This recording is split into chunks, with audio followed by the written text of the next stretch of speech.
अस्सलामुअलैकुम नाज़रीन। पिछली किस्त के इख्तिताम पर दुंदार को पूरे कबीले के सामने सज़ाए मौत दी जाती है। इस किस्त के आगाज़ में उस्मान सरदारी खेमे में आ जाता है और दरवाज़े के साथ लग कर रोने लगता है।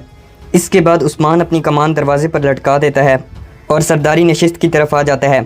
अगले सीन में उस्मान पैथरोस और सेम्यून के पास कैदखाने में आता है। पैथरोस उस्मान को देखते ही कहता है, दुंदार साहिब मारे गए हैं, अगर हमारा मुआहदा बाकी है तो हमें जाने दिया जाए। ये सुनकर उस्मान पैथरोस को मुंह से पकड़ लेता है और पैथरोस को तकलीफ़ देने लगता है।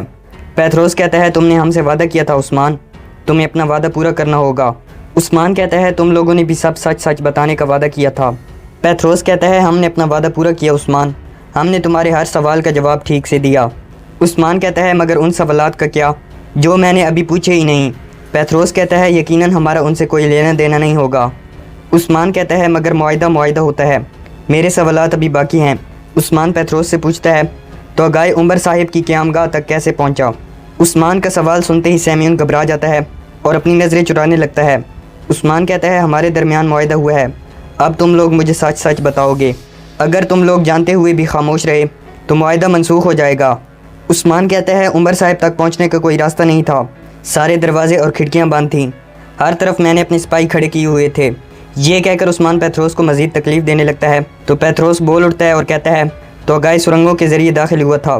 उस्मान पूछता है, वहाँ कितनी और कौन कौन सी सुरंगें हैं? ये कहकर उस्मान पैथरोस को दोबारा तकलीफ़ देने लगता है। ये देखकर सेम्यून झट से बोल उठता है और कहता है, सोगोत में 3 सुरंगें हैं जो चर्च तक जाती हैं। उस्मान पूछता है, क्या निकोला को उन सुरंगों के बारे में मालूम है? पैथरोस कहता है, बिल्कुल वो जानता है। ये सुनकर उस्मान पैथरोस को छोड़ देता है और कहता है, चलो फिर उन सुरंगों का जायज़ा लेते हैं। अगले सीन में उस्मान पैथरोस और सेम्यून के साथ सुरंगों में दाखिल हो चुका था। एक जगह पर पहुंचकर उस्मान पैथरोस से पूछता है, ये सुरंग कहाँ तक जाती है?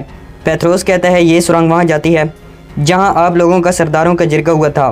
बहरान गुस्से से कहता है, मतलब उमर साहिब को मारने के लिए तो गाय यहाँ से आया था। सेम्यून कहता है, ये सुरंग आगे 2 हिस्सों में तकसीम हो जाती है, एक चर्च तक जाती है और दूसरी मार्केट तक।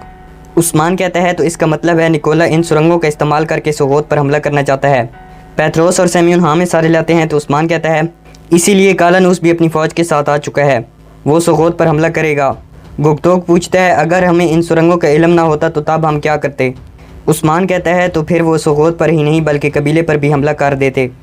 उस्मान पैथरोस से पूछता है, अब बताओ मुझे वो कब हमला करने वाले हैं?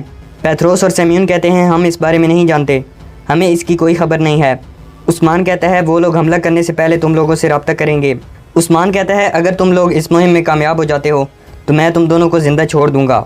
दूसरी तरफ एनागोल किले में एक आदमी निकोला के पास आता है और उससे कहता है, जब से तो गाय ने मेरे भाई को मारा है तब से तिजारत रुक सी गई है।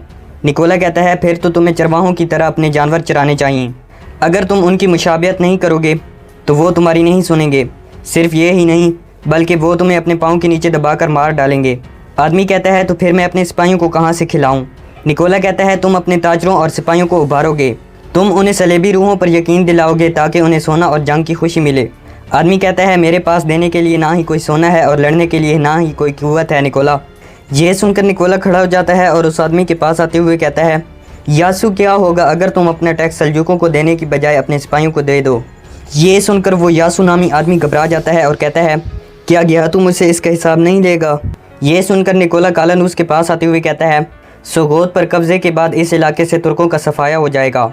वैसे भी आजकल गियातू पर बहुत सी मुसीबतें नाजिल हो रही हैं और अगर वो इन सरहदों पर आया तो उसे जलालत के सिवा कुछ नहीं मिलेगा। ये सुनकर कालानूस मुस्कुराता है तो निकोला यासू के पास आ जाता है और उससे कहता है, तुम हर वक्त अपने भाई के इंतकाम की बात करते हो, मगर मैं यहाँ बादशाह से बात करके तुम्हें किलेदार बनाने की बातें कर रहा हूँ, लेकिन अगर तुम में ताकत नहीं है तो बताओ मुझे, मैं तुम्हारी सिफारिश नहीं करता। ये सुनकर यासू निकोला के कदमों में गिर जाता है और कहता है, निकोला मुझे फ़तह के लिए क्या करना होगा? निकोला तख्त के पास आ जाता है और कहता है, तुम्हें बस मेरे लिए दुआ करनी होगी। फिर निकोला अपने तख्त पर बैठ जाता है और यासू से कहता है, मुझे तुम्हारे माहिर तीरंदाज चाहिए यासू। यासू खड़ा हो जाता है और कहता है, मेरे सिपाही कल आपकी निगरानी में होंगे निकोला। निकोला कहता है, बहादुर यासू, खुदावन तुम्हारी मदद करे। इसके बाद निकोला यासू को वहाँ से जाने का कहता है तो वो वहाँ से चला जाता है। दूसरी तरफ उस्मान के कहे के मुताबिक सेम्यून वापस अपनी दुकान में आ चुका था। इसी दौरान हेलन अपना भेस बदल कर वहाँ आती है तो सेम्यून कहता है, आइए मैं आपकी क्या मदद कर सकता हूँ। इसके बाद सेम्यून दुकान का दरवाज़ा बंद कर देता है तो हेलन सेम्यून से पूछती है, दुंदार कहाँ है? सेम्यून कहता है, मैं नहीं जानता। हेलन पूछती है, अच्छा तो जब तुम किले आए थे तब तुमने उससे क्या बात की थी? सेम्यून कहते हैं उसने मुझसे हज़ल खातून के बारे में पूछा था जिसे उस्मान ने जिला वतन कर दिया है। हेलन हैरानी से पूछती है हज़ल कहाँ है? सेम्यून कहता है वो अपने भाई के कबीले में है और मुझे लगता है दुंदार भी उसके पीछे पीछे गया होगा। हेलन पूछती है मगर पैथरोस कहाँ है? सेम्यून कहता है वो अजनीक से अभी तक नहीं आया, शायद हो सकता है आज वापस आ जाए। फिर सेम्यून हेलन से पूछता है मगर तुम ये सवालात मुझसे क्यों कर रही हो? कहीं ऐसा तो नहीं कि तुम लोग सोगोत पर हमला करने वाले हो? हेलन कहती है हमने तमाम मंसूबे तैयार कर लिए हैं, कल सुबह होते ही हम सोगोत पर चढ़ाई कर देंगे, मगर तुम्हें भी इस काम में हमारी मदद करना होगी। सेम्यून कहता है जैसे ही पैथरोस आएगा हम ज़रूरी इकदाम करेंगे, तुम इस बारे में फ़िक्र मत करो। दूसरी तरफ सरदारी खैमे में उस्मान अपने साथियों के साथ बैठा था। उस्मान कहता है काफिर अब ज़्यादा ख़तरनाक होते जा रहे हैं, वो सोचते हैं कि हम कमज़ोर हैं और उनकी साजिशें नहीं समझ सकते। उस्मान अपने साथियों से पूछता है अब आप लोग मुझे बताएं कि हमें क्या करना चाहिए। बामसी साहिब कहते हैं उस्मान हमें निकोला के सिपाहियों को उन सुरंगों में दाखिल होने से पहले रोकना होगा। हम अचानक हमला करते हुए उनके सिपाहियों को मारेंगे और इस तरह हमारी मुश्किल कम हो जाएगी, लेकिन अगर वो सुरंगों में दाखिल हो जाते हैं तो कौन किसे मार रहा है ये जानना मुश्किल हो जाएगा। गुंदूस कहता है मेरे ख्याल में हमें उन्हें सोगोत में दाखिल भी नहीं होने देना चाहिए। अगर हम खुले मैदान में अपने घोड़ों पर सवार होकर उन पर हमला करें तो हम निकोला के सिपाहियों को मार सकते हैं। साउची कहता है हमने कबीले के गद्दार को मार दिया, लेकिन हमें निकोला की चालों से बाखबर रहना होगा, वो झूठी खबरें भी फैला सकता है। बामसी साहिब उस्मान से पूछते हैं उस्मान साहिब आपकी इस बारे में क्या राय है? उस्मान के कुछ कहने से पहले गुप्तोग इजाज़त लेकर अंदर आ जाता है और उस्मान से कहता है जनाब सेम्यून वापस आ चुका है, उसके पास अहम खबर है। उस्मान कहता है उसे अंदर आने दो। इसके बाद गुप्तोग सेम्यून को अंदर लाता है। उस्मान सेम्यून के पास आते हुए कहता है क्या कोई खबर लाए हो सेम्यून? सेम्यून कहता है हेलन दुकान में आई थी, वो लोग कल हमला करेंगे, मेरे ख्याल में आपके पास ज़्यादा वक्त नहीं है। उस्मान पूछता है उन लोगों की हमला की मनसूबाबंदी क्या है? सेम्यून कहता है कुछ सिपाही सुरंगों का इस्तेमाल करेंगे, कालानूस सोगोत के दाखिली रास्ते से हमला करेगा। ये सुनकर तमाम सरदारान सोच में पड़ जाते हैं, जबकि उस्मान कहता है सेम्यून अगर तुम हमसे झूठ बोल रहे हो तो हमें कल इसका अंदाज़ा हो जाएगा। सेम्यून कहता है उस्मान एक झूठ जो 24 घंटे रहे हमें क्या फ़ायदा दे सकता है। इसके बाद उस्मान गुप्तोग को हुक्म देता है तो गुप्तोग सेम्यून को वहाँ से ले जाता है। उनके जाने के बाद गुंदूज उस्मान से पूछता है हम एक ही वक्त में सुरंगों और दरवाज़ों का दिफा कैसे करेंगे उस्मान साहिब? ये सुनकर उस्मान मुस्कुराकर बामसी साहिब की तरफ देखता है और उनसे पूछता है अगर अरतुरुल साहिब इस मौके पर जिंदा होते तो वो इस मौके पर क्या कहते? बामसी साहिब कहते हैं अगर वो ज़िंदा होते तो वो ये अल्फाज कहते जाल बिछाया जाना ख्वाह कितना ही आसान क्यों ना हो मगर वो मुश्किल ज़रूर होता है, मगर वो जितना मुश्किल होता है उसे तोड़ना उतना ही आसान होता है। ये सुनकर साउची और गुंदूज मुस्कुराने लगते हैं, जबकि उस्मान एक तरफ आ जाता है और मुस्कुराते हुए कहता है ये एक जानदार खेल होगा। दूसरी तरफ उमर बे के कबीले में मलून खातून से उमर बे कहता है गद्दार को तलाश करके उस्मान साहिब ने मुश्किल से छुटकारा पा लिया है। मलून कहती है अब उस्मान साहिब काफरों के सामने और ताकतवर बनकर खड़े होंगे। ये सुनकर उमर बे कहते हैं सिर्फ काफरों के सामने ही नहीं बल्कि वो हमारे सामने भी ताकतवर बनकर खड़े होंगे।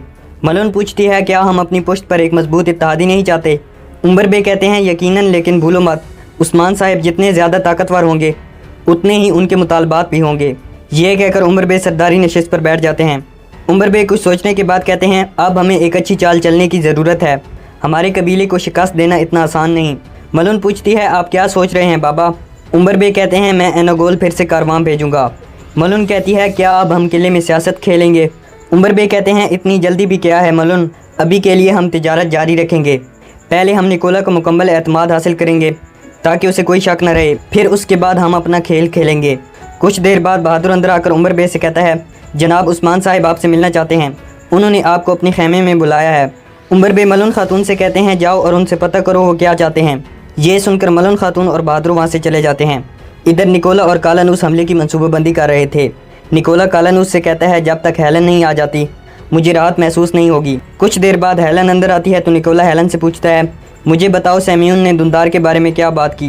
हेलन कहती है उस्मान ने दुंदार की बीवी को उसके भाई के पास भेज दिया है। ये सुनकर कालानूस कहता है फिर तो दुंदार भी वहाँ ही गया होगा। निकोला कहता है शानदार, वो कुस्तमूनिया में रहे, ये हमारे लिए फ़ायदेमंद होगा। निकोला सुरंगों वाले नक्शे पर हाथ मारते हुए हेलन से पूछता है हेलन सुरंगों का क्या हुआ, क्या उन्हें मालूम है कि क्या करना है? हेलन कहती है कैसे हमला करना है मैंने उन्हें बता दिया है, वो भी हमारी तरह बेसब्री से मुंतज़िर हैं। निकोला कहता है मेरा काम ख़त्म होने के बाद इन ज़मीनों पर कोई भी तुर्क बाकी नहीं रहेगा। दूसरी तरफ मलून खातून इजाज़त लेकर उस्मान के पास आती है तो उस्मान मलून को खुशामदीद कहता है। मलून कहती है मैं अपने वालिद उमर साहिब का सलाम लाई हूँ, एक अहम काम की वजह से वो ख़ुद तशरीफ़ नहीं ला सके। उस्मान कहता है उस अहम काम का इल्म है मुझे, वो निकोला के पास ले जाने के लिए काफिलों की तैयारी में मसरूफ़ होंगे। मलून कहती है आप फ़िक्र मत करें उस्मान साहिब, हम घोड़े नहीं ले जा रहे, ये बस आम तिजारत है। उस्मान कहता है मगर मैंने किसी और वजह से आपको बुलाया है। इधर बाला और गुंचन ने लंगर खाना कबीले में मुंतकिल कर दिया था और वो दोनों गरीबों में खाना तकसीम करने में मसरूफ़ थीं।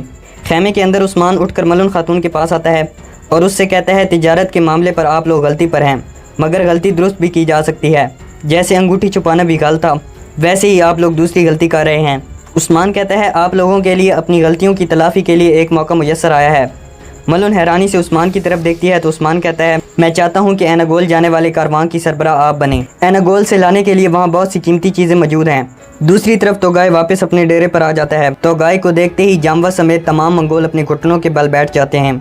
तोगाय अपने घोड़े से नीचे आता है तो जाम्बा खड़े होते हुए कहता है मैं आपके जंगजुओं का इंतकाम ले चुका हूँ तोगाय। तोगाय पूछता है और कालन उसका क्या हुआ? जाम्बा कहता है वो फरार हो गया, मगर उसके लश्कर को पहले उस्मान ने और फिर मैंने गाजर मूली की तरह काट कर रख दिया। जाम्बा तोगाय के ओहदे वाले बैच को देखते हुए कहता है ये हाथू ने तुम्हें ताकतवर कमांडर बनाकर भेजा है, अब मैं भी अपने इंतकाम के लिए आपकी राह में मरने को तैयार हूँ तोगाय। तोगाय कहता है तूफान उठने तक इंतकाम के लिए इंतज़ार करना होगा। पहले सल्जूक हुकाम को दिए जाने वाला मामला निपटाया जाएगा, फिर हम इस काम के लिए यार हिसार के किलेदार से इब्तदा करेंगे। बादशाह ने यार हिसार का एक नया किलेदार मुतय्यन किया है जो किले से बाहर शिकार खेलने गया हुआ है। तोगाय कहता है अब जबकि वो शिकार खेलने गया है तो इसीलिए हम उसका अपने पंजों से शिकार करेंगे। ये कहकर तोगाय जाम्बा के साथ एक तरफ चल पड़ता है। यहाँ पर इस एपिसोड का इख्तिताम हो जाता है।